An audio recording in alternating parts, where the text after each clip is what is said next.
അതങ്ങോട്ട് പുറത്തോട്ടെടുത്ത് ഇട്. നാട്ടുകാരൊക്കെ കാണട്ടെ. 25 പവനിൽ തൂങ്ങിയാടുന്ന ഒരു കൊല്ല കല്യാണം.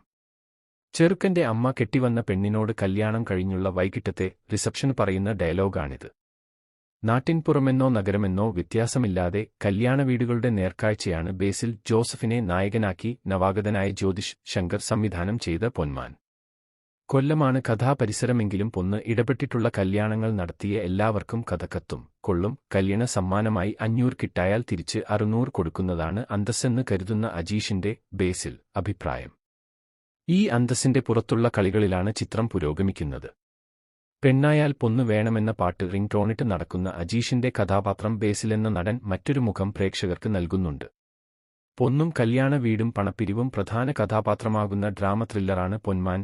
GR ഇന്ദുഗോപന്റെ 4 ചെറുപ്പക്കാർ എന്ന നോവലിനെ ആസ്പദമാക്കിയാണ് ചിത്രം ഒരുക്കിയിരിക്കുന്നത്. ജസ്റ്റിൻ മാത്യുവിന്റെയും GR ഇന്ദുഗോപന്റെയും തിക്കഥയിലെ കൊല്ലവും പൊന്നും നമ്മൾ അടുത്തിടെ അയലത്തെ വീട്ടിൽ കേട്ട സംഭാഷണത്തിന്റെ തുടർച്ചയായാണ് അനുഭവപ്പെടുക. ഇന്ദുഗോപൻ കഥകളിലെ കഥാപാത്രങ്ങളുടെ സംസാരവും സ്വഭാവവും പൊന്മാനിലും പ്രകടമാണ്. പൊന്നിന്റെ വിലയുള്ള കൊഞ്ചിന് പൊന്നിനേക്കാൾ വില കൽപ്പിക്കുന്ന മരിയാനോ അവതരിപ്പിച്ചിരിക്കുന്നത് സജിൻ ഗോപുവാണ്. കൊണ്ടും കൊടുത്തും അധ്വാനിച്ച് ജീവിക്കുന്ന മരിയാനോ അലമ്പാകുമ്പോഴാണ് ചിത്രം ഉഷാറാവുന്നത്. പൊന്നാണ് താരം. സ്റ്റെഫി ഗ്രാഫായി എത്തുന്ന ലിജോ മോൾ കഥാപരിസരത്തിന് അനുയോജ്യമായി കൈക്കൊണ്ടിട്ടുള്ള മാറ്റങ്ങൾ കൃത്യമാണ്. രാഷ്ട്രീയ നിലപാടുകളും കുടുംബത്തോടുള്ള പ്രതിബദ്ധതയും ഒരുമിച്ച് കൊണ്ടുപോകാൻ ശ്രമിക്കുന്ന ബ്രൂണോയും ആനന്ദ് മന്മഥൻ നമുക്ക് പരിചിതമായ കഥാപാത്രമാണ്.